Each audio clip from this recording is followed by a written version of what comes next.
A quiet transformation is taking place in the meadows and streams of Northern California's Feather River Watershed. They're turning green again. Wildlife is returning, and the streams are running later into the summer. Restoration of these meadows has met with stunning success for the last 13 years, but there's more work to do and more people to convince. When Jim Wilcox looks across the calm waters of a well-functioning stream to the adjacent floodplain, he sees more than just grassy meadows awaiting harvest by local cattle herds. The returning beaver, fish habitat, birds, and native plants speak volumes about a water table slowly rising beneath his feet. That means cleaner water and a smaller chance of downstream flooding. For Jim, the benefits run deeper. This is his calling. And that's one of almost 24 beaver dams right there that's gone in since we built it. Jim and the beavers have a few things in common. For starters, they have a very similar day job. So as usual, they're working in here on our projects and actually accentuating what we try to do with the meadow, which is maximize its ability to retain water in the watershed and deliver it later into the year. Restoration ecologists have been taking cues from their flat-tailed associates for years. But Jim and his colleagues have been pursuing a new approach called pond and plug. The technology comes at a time when much of the Feather River watershed is at risk, and that means problems for everyone and everything downstream.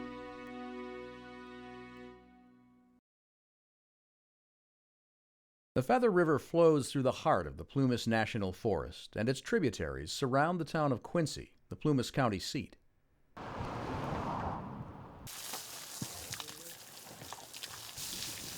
Like many rural towns in the West, Quincy has a historical legacy of mining, logging, and ranching. In an earlier era, these industries did more than just shape the town. They also changed the landscape and contributed to the current watershed conditions.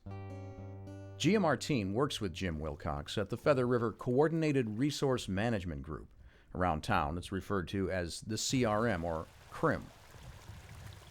With Jim, she's working to understand the causes of watershed degradation and the solutions for these meadows. With the logging, there came roads and railroads, and a lot of the railroad grades were built through the meadows because it was a flat, easy place to get the railroads in to get the logs out.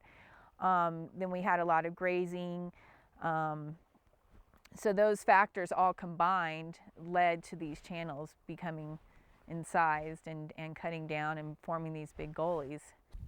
These gullies were shaped by various factors, but once formed, tend to behave in the same way. Over time, they tend to straighten out, grow deeper, and let the water flow faster and faster.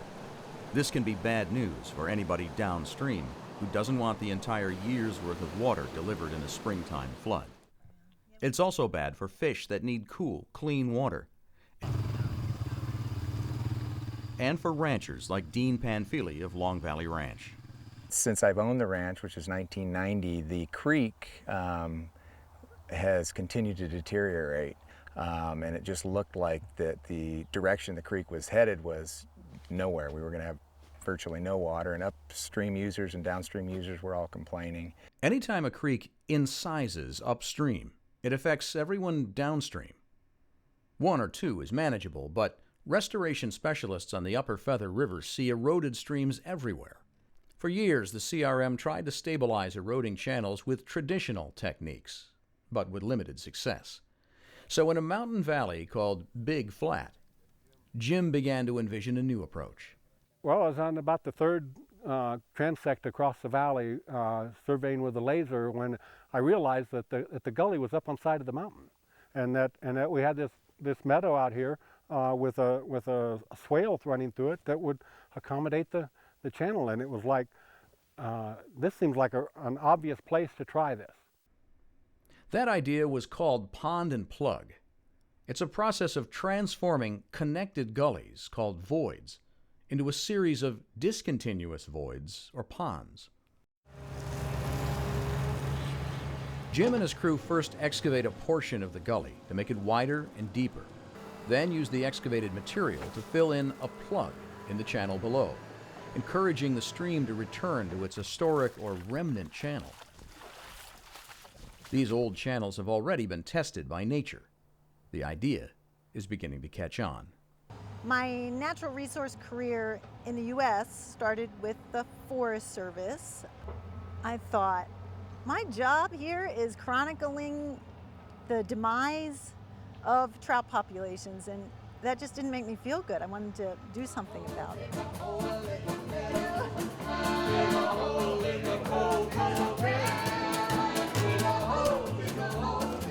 For Leslie Mink, playing in a local music group was good therapy, but it didn't help the meadows any.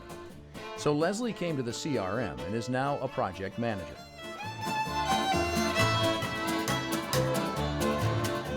This is the existing groundwater table in this valley.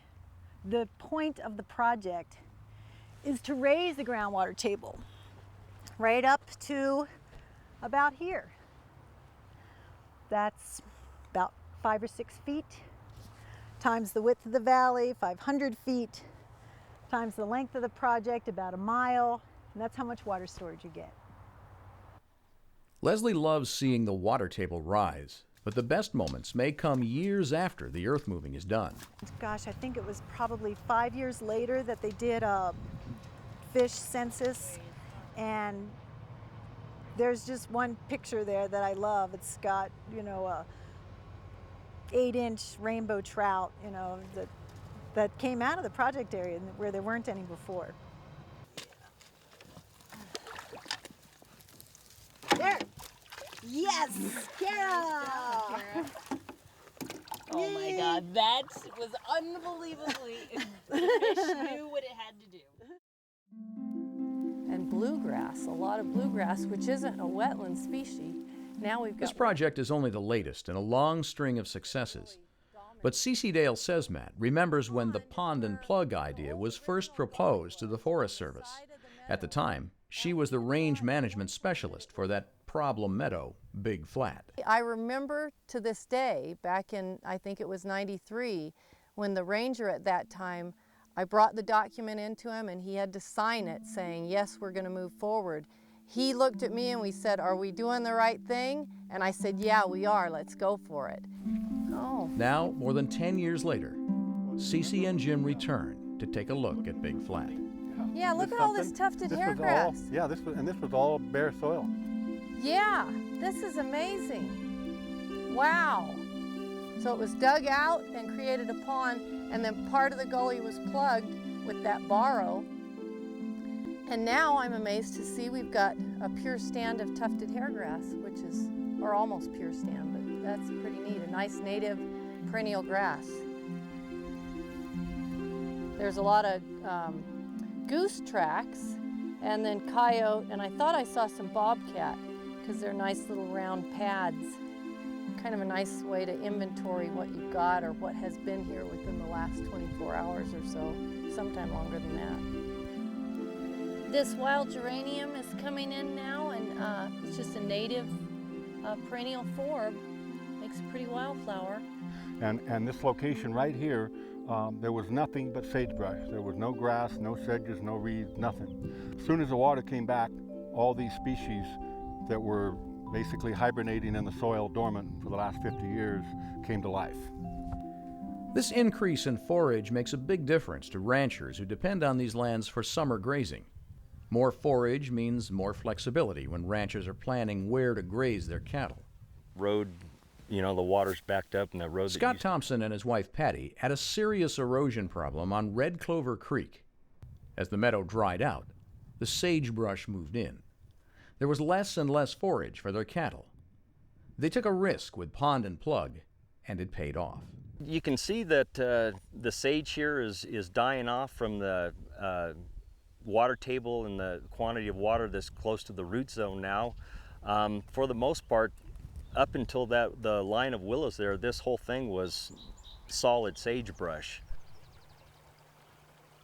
Well, the greener and the better the quality of the forage is, it's going to be what the animals consume, and that's what's going to equate to pounds. Scott's cows spend several months each year rotating among different pastures. Now, red clover stays green several months longer each summer. That means that Scott's cows can come back and safely regraze the area. He doesn't plan on increasing herd numbers, but the extra grass means fatter cows and a fatter wallet come fall. It might also earn him a few cold ones at his favorite watering hole, because these green pastures will hold water for all his downstream neighbors as well. The people below us aren't going to be hurting from this. They're going to benefit from this too, because if nothing's done and it just keeps eroding, then that creek's going to dry out even earlier. But in addition to that, the big thing is this water that's stored and slowly released is a benefit to any user in the Sacramento Valley, because that's where it goes. It goes down the Feather River Canyon and on into the Sacramento Watershed. These meadows were a buffer for the landscape from floods and debris torrents, nutrient pulses, extreme events that we haven't seen. Not recently anyway, but the Feather has seen dangerously high flows at least once every decade. Without a healthy meadow, high flows become catastrophic floods. But even normal runoff can become a problem. The meadows act like a giant sponge. They soak up that precipitation. Look at the project. Joe Hoffman, a forest hydrologist for the Plumas National Forest, knows the benefits of a healthy upland. And when the channel's incised and the channel is no longer connected to its floodplain, the meadow can't soak up that water, leaving century-old levees as the last line of defense for farms and cities in the flood-prone Sacramento Valley below. The more floodplains that are in use in any given flood, then the greater the benefit that translates downstream and can assist in flood operations and reservoirs and assist in operation and maintenance of levee systems. There's a lot of things with resources that are hard to put a dollar figure on, because we're not really counting widgets. We're counting a whole system and interactions that are going on there. Constructing a pond and plug is as much about moving people as moving dirt.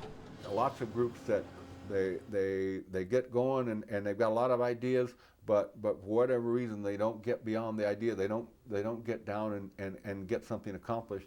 And what happens is people lose energy, they lose interest. A key to the CRM's success is all the different agencies and groups that get involved in the restoration process. Getting them all moving in the same direction may be daunting, but the CRM gets it done. Another key is working closely with a landowner or permit holder who may be running cattle on the site.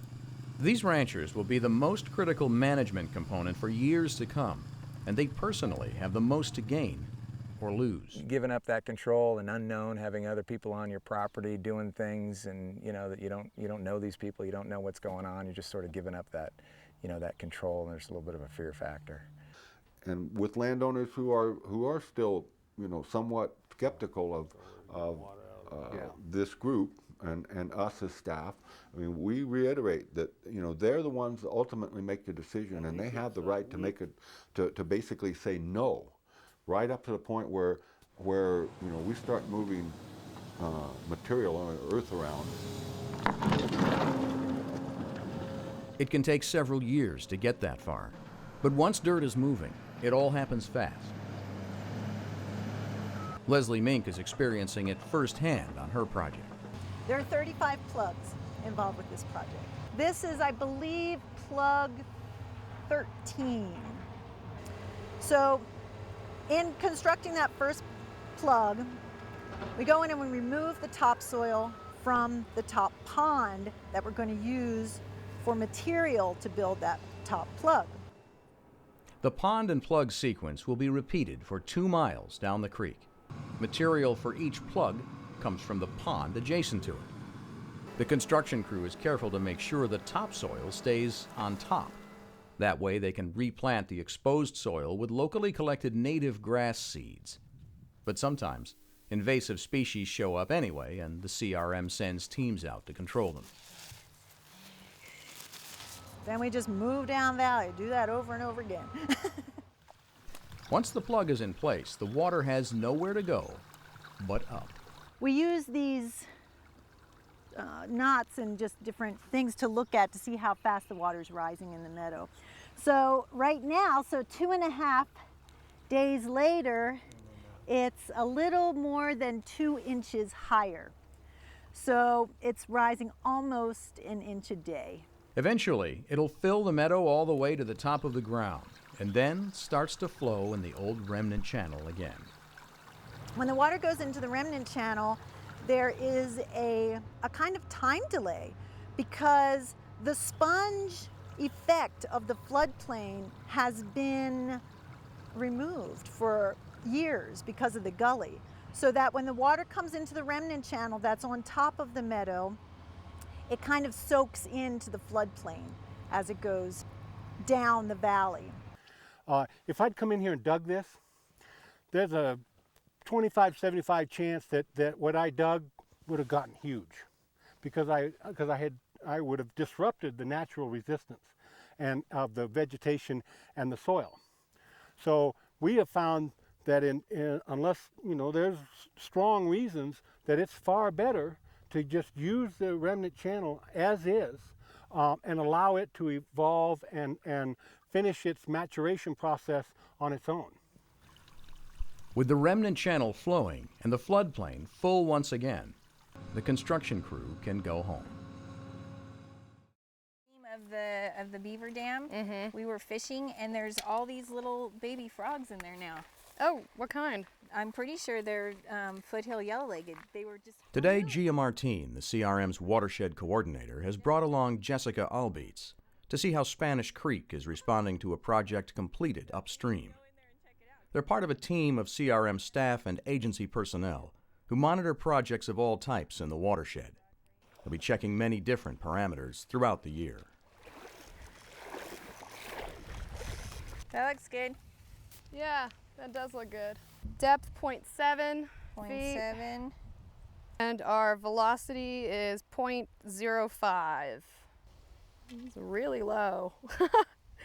Okay. The data they're collecting will be used to analyze the boulder vein bank stabilization technique, but it will also become part of a larger database that will benefit other projects, some not even thought of yet. In fact, Spanish Creek has a rich history of restoration projects, some predictably low-tech. So you can see the Detroit riprap here. This is what they used to use to stabilize the banks. Back in the 40s, as a restoration tool to stabilize banks, they would actually take old car bodies and stick them in these eroding banks to hold the banks in place. So that was sort of the art of the time of that era. The goals of the monitoring program overall are to show the benefits of the restoration that we've been doing for the last 20 years. As the numbers add up, the benefits are becoming clear. The CRM has managed to extend the seasonal length of flow in numerous creeks from July all the way to late August. Fish populations are increasing, and the meadows are capturing sediment and floodwaters. Overall, water quality and the timing of flow is improving. It is working, and it's working well. Every system is unique, and every system has to be looked at in terms of what is the best fix for it. Is it the type of soil that will withstand this? Is it the type of watershed that has flows that you can do this with? Every area has to be analyzed individually, but there are a lot of places that this will work. In fact, in Plumas County alone, there are 250,000 acres of meadow in the Feather River watershed. A significant portion of that acreage could be rewatered. That would translate to roughly 190,000 acre-feet of water storage every year. No solution that I've seen is the solution. And the more we diversify our solutions and take advantage of what we already have, the more likely we are to be successful and sustainable long term. But there's a lot of people that just don't know about it. And so it's important to get the word out. They're welcome to come and look and see what kind of improvement and changes have been made. And more people will probably be willing, more ranchers will probably be willing to look at this sort of project. But regional and state agencies have been slower to respond. Robert Meacher, a Plumas County supervisor, often finds himself on the front lines of this push. We're seeing agencies and departments that are they're sort of being forced to do the right thing, and that's all we're asking them to do. Do the right thing, spend the money wisely, and you'll get results. Right? But you cannot ignore what's happening above these major dams when looking at fixes below it. But it's been hard pushing it. You know, there are other interests who, you know, who are pushing back. And what I've discovered is, in the years that of doing this, is that the people on the ground get it. The administrators at the top get it, but it's all the lieutenants and colonels in between that don't get it. I mean, there are some agencies that are real reluctant to try it, that do have regulations, and it may not be one of their standard practices. And there's a new cloud on the horizon that's turning many standard practices upside down. Climate change. Well, we actually think that pond and plug meadow restoration or watershed restoration is a climate change adaptation tool. As lower elevation watersheds like the Feather River warm, they'll store much less water as snow. Instead, the water Californians desperately need in the summer will drain away to the ocean during the winter. By restoring the natural reservoir storage of the meadows and valleys in this watershed will help offset some of the loss of snowpack reservoir. Pond and plug is only part of the answer, but it is one more crucial benefit in a long list that state and regional agencies can consider. When it comes down to it, pond and plug is a lot more than just water storage and green grass. With its committed staff, progressive landowners, and visionary partners from all levels of government, the CRM has been able to make a difference in the meadows and streams around Quincy. And this difference can be very personal, especially for an old lumberjack like Jim Wilcox.